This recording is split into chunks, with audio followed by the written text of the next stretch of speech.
먼저 우리 지난 시간부터 우리가 계속 교리에 대한 부분에서 하나님의 이름에 대한 부분들을 우리가 배우고 있는데요. 오늘 그 두 번째 시간으로 그 중에서 이제 구약에서 증거된 하나님의 이름에 대한 부분들을 계속 살펴봐야 되겠습니다. 그래서 지난 시간에는 엘yon, 엘로힘이라는 그래서 전능하신 그 하나님에 대한 우리가 비교할 수 없는 그런 위대하신 그런 하나님에 대한 부분들을 좀 말씀을 나눴습니다.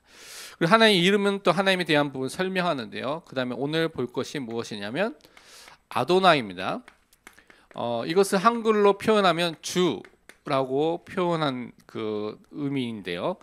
이것은 딘, 아단 여러 가지 단어에서 왔는데 판단하다, 다스리다는 그런 의미에서 왔다라고 많은 사람도 많아고요. 그래서 아도나는 그 의미 자체가 전능하신 분이고 그러면서 통치하시는 주권을 가지신 그 하나님으로서 주권을 가지신 그 하나님으로서의 그 분을 나타낼 때 아도나이라는 표현을 쓴다고 많은 학자들이 말하고 있습니다. 그 다른 말로 하나님은 주가 되시고 우리는 그분의 백성 또는 종으로서의 역할, 관계가 있다는 것을 좀 살펴볼 수가 있죠. 그래서 이스라엘 백성들이 평상시에 하나님을 말할 때 어떻게 말하냐, 이 아도나이라는 단어를 가장 많이 썼습니다. 아도나이라는 단어를. 그리고 야훼와 여호와 뒤에 나오겠지만 그 이름 대신에 하나님을 부를 때도 이 아도나이라는 단어를 주라는 단어로서 그 이름을 불렀습니다. 그래서 엘로힘, 엘론, 아도나이라는 그 단어 자체가 뭘 말하냐면 초월하신 하나님에 대한 부분을 설명하고 있습니다. 다른 말로 우리와는 완전히 질적으로 다르신 하나님. 그래서 그 하나님에 대한 부분의 이름을 나타내는 것을 이제 이 단어들로 표현했습니다. 그 다음에 샤다이 또는 엘 샤다이라는 단어를 쓴 경우가 있습니다. 이 의미는 여러분 있는 것처럼 하나님인데 엘이 하나님이죠. 근데 샤다이가 붙으면 전능한 하나님이라는 뜻을 말하고 있습니다. 그래서 여러분이 구약 성경을 보면 전능한 하나님이라는 표현이 많이 나와 있는 부분도 있어요. 특히 욥기 같은 경우는 되게 많이 나와 있고 그런 부분이 많이 나와 있는데 이 샤다이라는 단어가 샤다드, 권능이 있다, 힘이 있다. 그래서 하늘과 땅에 모든 힘을 갖고 계신 하나님이다라는 부분을 표현하는 것이 이 단어다라고 이제 이름이라고 말하고 있습니다. 또 어떤 사람은 이제 주라는 샤드에서 로드에서도 왔다 여러 가지 의견이 있습니다. 그런데 이 의미 자체는 창조물과 자연의 하나님에 대한 부분을 설명하면서 자연의 모든 힘들이 복종할 수밖에 없는 그래서 창조주로서의 그 하나님, 신적 은혜의 역사를 통하여서 모든 것을 다스리시는 그런 힘을 갖고 계신 그 하나님, 그래서 모든 것들이 그 하나님께 보조적 역할로 순종할 수밖에 없는 하나님이라는 것을 말합니다. 그래서 이 하나님이 모든 힘을 갖고 있는 위대하신 하나님, 그래서 굉장히 뭔가 무섭고 두렵고 뭔가 막 강압적으로 하는 하나님으로 생각할 수가 있는데, 왜냐하면 전능한이라는 단어가 있어서 그렇게 생각할 수가 있는데, 사실은 여러분이 욥기나 여러분이 또 성경을 찾아봐서 전능한 하나님이 나와 있는 경우에 보면 하나님께서 우리에게 복을 주시고 또 평안을 주시는 하나님이라는, 어머니처럼 우리를 그렇게 살피시는 하나님이라는 그런 의미로서 많이 나오고 있습니다. 그래서 우리를 살피시고 보호하시고 인도하시는 전능한 하나님이다라는 부분들을 우리가 확인해 볼 수가 있습니다.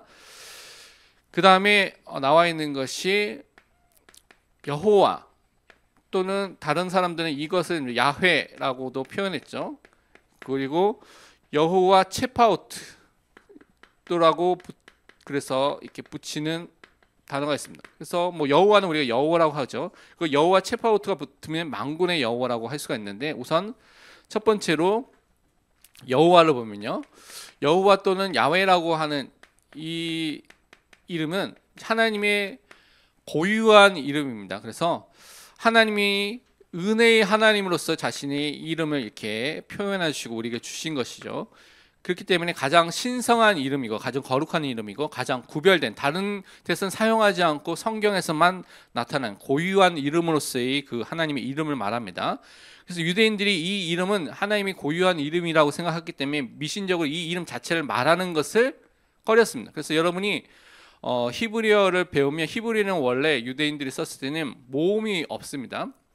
그래서 자음만 기록했거든요. 왜냐하면 그 사람들은 이제 모음을 함께 외우면서 구전으로서 전승되면서 그러니까 다 단어들을 그렇게 전승하면서 하기 때문에 사실은 모음 없이 자음만 썼습니다. 근데 나중에 이것들을 사람들이 알 수 없기 때문에 나중에 그것들을 모음을 개발해서 모음을 붙여가지고 지금 그 모음을 이제 구약을 배울 때 히브리 배울 때 우리는 배워서 하고 있는데요. 유대인들은 모음 없는 그냥 자음만 쓰고 있습니다. 그래서 여러분이 이스라엘 가보면 모음 없이 그냥 자음만 써 있는 것을 많이 볼 수가 있습니다.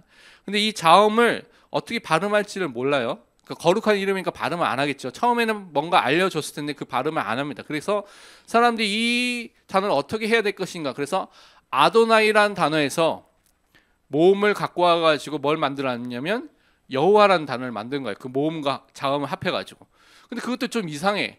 그래서 출애굽기 3장 14절에 나는 스스로 있는 하나님이다라는 I am that I am이라는 예흐웨라는 단어로 해서 그 모음을 또 갖고 왔어요. 그래서 그 모음을 갖고 와서 자음과 합하니까 뭐가 나오냐? 야훼 라고 말하고 있습니다. 그러니까 정확한 이름을 알 수 없기 때문에 그렇게 모음을 갖고 와서 이렇게 표현했는데, 그래도 지금 성경에서 제일 사람들이 오랫동안 많이 쓰니까 그냥 성경에서 뭘 쓰고 있냐면 여호와라는 이 이름을 쓰고 있는 겁니다. 그래서 가장 신성한 이름에서 야훼 뭐 대신에 아도나이나 엘로힘으로 이 단어가 나오면 그 이름을 부른 것이 아도나이 아니 엘로힘이라는 하나님의 다른 이름을 불러서 성경 읽을 때 사용한 것입니다.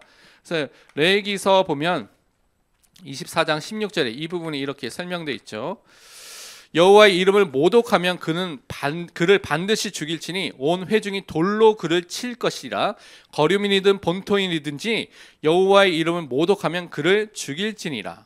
그러니까 하나님의 이름을 부르는 것조차 너무나 무서워가지고 부르지 못하는 상황이 오게 된 것입니다. 그래서 출애굽기 3장 14절에 나는 스스로 있는 하나님이다라고 말하는 스스로 계신 자라는 그 이름 자체가 또 하나님의 불별성을 나타내는 이름이죠. 그래서 야훼 여호와라는 이름이 하나님이 그들의 백성과 함께 하시고요, 또 언약을 반드시 이루시는 은혜의 하나님, 언약을 반드시 성취하시는 미쁘시고 신실하신 하나님이라는 그 이름을 말하고 있습니다. 그래서 복수형으로 전혀 사용되지 않고 뭐 전미사 다른 것을 사용하지 않고 축약형으로 뭐 이 야나 야후라는 그런 축소형으로 축약형으로 사용될 때도 있습니다. 그래서 이것이 여호와 체바오트, 야훼 체바오트라고 쓸 때는요, 이것은 전능한 여호와 또 만군의 여호와라는 뜻이죠. 만군의 여호와라는 뜻이 여러분이 이제 어디서 많이 나오냐면 나중에 여러분이 선지서라든가 또 열왕기상하 또 그 왕국이 세워진 이후에 보면 이런 만군의 여호와라는 표현들이 많이 나오고 시편에도 많이 나오고 있습니다. 체바오트라는 단어 자체가 뭐냐면 천군 천사를 말하고 있거든요. 그래서 그렇게 이제 표현한 것을 통해서 뭘 설명하고 있냐면 하나님께서 자기의 뜻을 이루기 위해서, 특별히 인간의 우리 구원을 이루기 위해서 천군과 천사들 다 움직이시고 그것을 통하여서 자기의 영광과 자기의 나라와 또 이것을 통해서 자기 백성을 구원받은 그 사람들을, 택함받은 사람들을 구원하고 그들을 보호하는데 열심을 다하시는 하나님이다라는 것을 나타낼 때 만군의 여호와라는 단어를 쓰게 됩니다. 그래서 하나님이 우리를 위해서 최선을 다하신다는 분이라는 것을 나타내고 있는 것이죠. 그래서 하나님께서 천군 천사에 둘러싸여서 하늘과 땅에 통치하시고요, 모든 피조물로부터 영광을 받으시는 그 높으신 영광의 왕이시다는 것을 말씀하고 있습니다. 그래서 이것이 이제 구약의 대표적인 이름인데, 그래서 여러분이 구약에서 이 이름이 나올 때마다 주가 나오면 전능하시고 통치하신 하나님이시구나, 전능한 하나님이 나오시면 모든 힘을 갖고 계신데 우리에게 복과 평안을 주시는 하나님이구나. 그리고 여호와라는 단어를 보면 은혜의 하나님이고 언약을 반드시 이루시는 신실한 하나님이시구나. 그리고 만군의 여호와가 나오면 천군 천사를 통해서 열심을 다해서 우리의 구원을 이루시는 왕 되신 하나님이구나 라는 그런 의미를 갖고 여러분이 보면 성경을 더 그 본문을 읽을 때 더 풍성하게 그 의미를 갖고 읽을 수가 있는 것입니다. 그러면 우리가 하이델베르크 요리문답 오늘 37문답을 볼 텐데요, 여기에 보면 고난을 받을 사람 말로부터 당신은 무엇을 이해하고 있습니까? 라고 물어보고 있습니다. 여기서 말하는 고난을 받을 사람, 이 표현이 어디서 나오냐면 지금 사도신경에 있는 내용을 지금 다루고 있거든요. 그래서 하이델베르크의 중요 요소가 사도신경에 있는 내용들, 십계명에 있는 내용들, 그리고 주기도문에 있는 내용들을 통해서 우리가 꼭 알아야 될 것들을 막 정리해서 우리가 알려주고 있습니다. 그래서 많은 사람들이 뭐 우리가 뭐 신학이 알 필요가 어딨냐, 뭐 성경만 읽으면 되지라고 생각하는데, 그럼 사도신경도 고백하면 안 되죠. 왜냐하면 사도신경도 신학에 있는 내용들 정리해서 우리가 무엇을 믿는지에 대해서 표현한 것이죠. 그리고서 그것을 통해서 성경에 있는 내용들을 우리가 알아야 될 부분을 정리하고 있기 때문에 우리는 이제 이 부분에서 바르게 알아야 됩니다. 고난을 받으사라는 그 의미가 무엇이냐면, 즉 답을 보면요, 이 세상에서 그의 그리스도의 전체 삶을 통하여서 삶 동안에 특별히 마지막 시기 때, 그 십자가를 지시고 그때 마지막 순환 당하셨을 때 그리스도는 모든 인류의 죄에 대한 하나님의 진노를 자신의 몸과 영혼을 받아들이셨습니다라고 말하고 있습니다. 예수님께서 고난을 당하셨다는 것은 전 생애를 통하여서 많은 어려움과 고난을 당하시고요, 특히 마지막 시기, 그것은 특별히 십자가에 이 부분이 다 집중되어 있습니다. 그래서 이것을 통하여서, 고난을 당하시는 것을 통하여 하나님의 진노를 우리 대신해서 담당하셨다고 말하고 있는 것이죠. 이 진노는 뭐 때문에 오게 됩니까? 죄로 인해서 오게 된다고 성경 말하고 있습니다.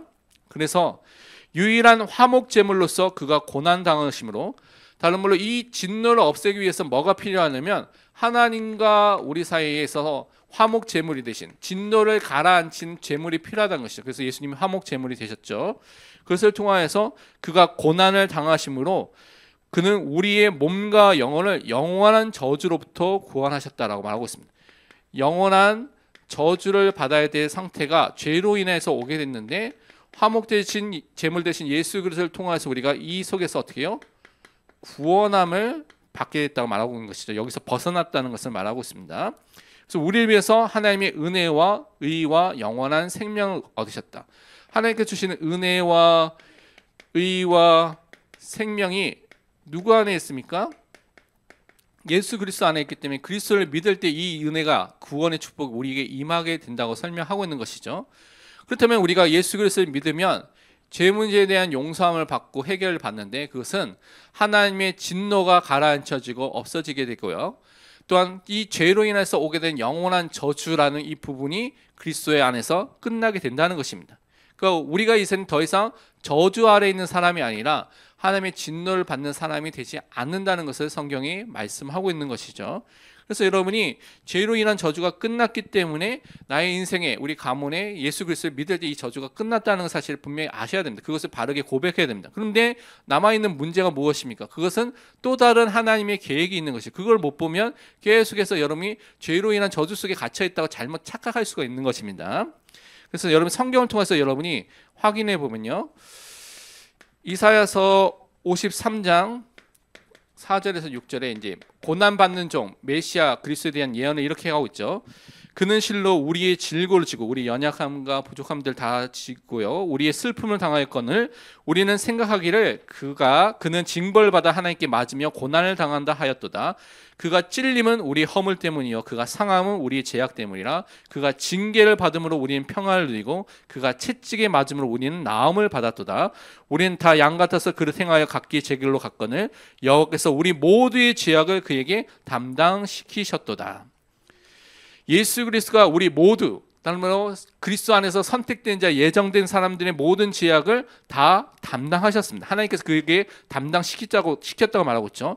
그래서 채찍에 맞고 찔림을 당하고 상함을 통하여서 우리 죄악과 우리 있는 허물을 다 용서하시고요, 또 우리에게 평화와 나음을 주시는 일을 다 하신 것입니다. 그래서 그리스도의 고난이 우리를 대신해서 다 그것을 받으셨기 때문에 그것을 통해서 우리가 살게 되고 낫게 되는 것을 말하고 있는 것이죠. 그래서 베드로전서도 비슷한 부분을 이렇게 설명하고 있습니다. 베드로전서 2장 24절에 이렇게 말씀하고 있습니다. 친히 나무에 달려, 나무 십자가이죠, 그 몸으로 우리 죄를 담당하셨으니 이는 우리로 죄에 대하여 죽고 의에 대하여 살게 하려 하심이라. 그가 채찍에 맞음으로 너희는 나음을 얻었나니. 그리스도의 그 십자가가 나무에 달려 죽으심이 우리가 죄에 대해서 이제 죽게 되는, 죄의 통치와 지배가 끝나게 되고요, 이제는 하나님에 대해서, 의에 대해서 살게 되는 새 생명의 역사가 일어나게 된 것입니다. 그래서 그리스도의 고난, 채찍에 맞음으로 우리가 나음을 얻게 된 것을 분명히 말하고 있습니다. 그래서 로마서 3장 25절은 이렇게 또 설명하고 있죠. 이 예수를 하나님이 그의 피로써, 그 십자가에 흘리신 보혈을 통하여서 믿음으로 말미암는 화목 제물로 세우셨으니 우리가 하나님이 진노를 받아야 했는데 그 진노를 다 가라앉히는, 없애주는 화목 제물로 세우셨으니 이는 하나님께서 길이 참으신 중에 전에 지은 죄를 간과하심으로 자기의 의로우심을 나타내려 하심이라. 그리스도를 통하여서만 죄로 인하게 된 이 하나님의 진노가 없어지고 가라앉히게 되는 것을 우리에게 분명히 말씀해 주신 것입니다. 그러면서 히브리서 10장 14절에는 분명히 이렇게 말씀하고 있는 것이죠. 그가 거룩하게 된 자들을 한 번의 제사로 영원히 온전하게 하셨느니라. 예수 그리스도의 십자가 사역을 통하여서, 그 한 번의 사역을 통하여서 우리가 온전하게 되는, 하나님 앞에 더한 설 수 있는 그 은혜를 입게 되는, 그래서 완전 성화라는 그 축복이 나중에 이루어지겠지만 결정적 성화와 또 우리가 점진 성화는 그 축복 속에 있게 되는 그 은혜를 주신 것이죠. 그래서 우리가 잘 아는 로마서 8장 1절에서 2절은 이렇게 설명하고 있습니다. 그러므로 이제 그리스도 예수 안에 있는 자에는 결코 정죄함이 없나니 이는 그리스도 예수 안에서 있는 생명의 성령의 법이 죄와 사망의 법에서 너를 해방하였습니다. 그리스도 예수 안에 있는 자에는 결코 정죄함이 없다고 말하고 있죠. 다른 말로 죄책에 대한 부분들, 죄에 대해서 형벌과 정죄함을 받고요, 심판을 받고 지옥에 가야 될 이 부분들이 용서함을 받게 된 것입니다. 그래서 생명의 성령의 법이 죄와 사망의 법에서 너를 해방하였습니다. 죄의 지배와 통치가 끝나게 되고요, 죄의 종의 상태에서 벗어나게 됐다는 것을 말하죠. 그러면 우리가 죄에 대한 부분은 다 용서받았으니까 죄 지어도 되느냐? 그는 잘못 알고 있는 것입니다. 우리는요, 죄의 도덕적 요소인 오염과 부패가 많은 부분이 씻겨져 나왔지만 남아있는 죄성이 있습니다. 그게 오염과 부패, 죄성이 남아있죠. 그래서 이 죄성을 우리가 사는 날 동안 그것과 싸우는 성화의 삶, 점진적 성화의 삶을 살아가도록 우리에게 말씀하셨죠. 그래서 날마다 그리스도와 하나님을 바라보도록, 또 성령의 인도 속에서 성령의 거룩해 하심을 통하여서 살도록 하신 것이 하나님의 우리에게 구원을 누리도록 주신 방법입니다. 그리고 요한복음 3장 16절에는 분명히 또 이렇게 말씀하셨죠. 하나님이 세상을 이처럼 사랑하사 독생자를 예수 그리스도를 주셨으니 이는 그를 믿는 자마다 멸망하지 않고 영생을 얻게 하려 하심이라. 예수 그리스도를 통하여서만, 그분을 믿어야지만 우리는 영생을 얻게 되는 것을 분명히 말하고 있습니다. 그래서 우리가 잘 아는 로마서 3장 24절과 26절은 이렇게 이 부분을 설명하고 있습니다. 그리스도 예수 안에 있는 속량, 구속으로 말미암아 피값을 통하여서 우리에게 자유와 해방을 주는 것이 이제 구속이죠, 속량이죠. 하나님의 은혜로 값없이 의롭다 하심을 얻은 자 되었느니라.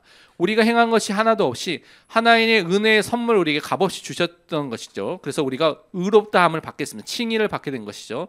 곧 이때에 자기 의로우심을 나타내서 자기도 의로우시며 또한 예수 믿는 자를 의롭다 하려 하심이라. 그래서 우리는 예수를 믿을 때 칭의, 의롭다 하심을 얻게 된 것입니다. 그러면서 38문답에 연결해서 뭐를 설명하고 있냐면, 여러분이 사도신경 읽다 보면 또 외우다 보면 그는 왜, 예수 그리스도는 왜 재판장인 본디오 빌라도 아래에서 고난을 받으셨습니까? 본디오 빌라도에게 재판을 받으신 것을 말하고 있죠. 근데 왜 이것을 받은 것을 왜 쓰고 있느냐? 다른 것도 많은데 왜 이것을 말하고 있느냐라고 말하고 있습니다. 그 답이 또 중요한데요. 우선 예수님은 죄가 없으신 분입니다. 그러니까 재판에 가실 이유가 전혀 없어요. 근데 왜 그 재판 자리에 서셔야 됐을까라는 것이 중요하겠죠. 그리스도는 세상의 재판장 본디오 빌라도에 의해서 정죄를 받으셨습니다. 죄가 없으신데 정죄를 받으신 것이죠. 왜 받으셨을까요? 이로써 우리에게 임하게 되었던 하나님의 엄중한 심판에서 우리를 구원하셨습니다. 다른 말로 우리가 사실은 정죄를 받고 뭘 받아야 됩니까?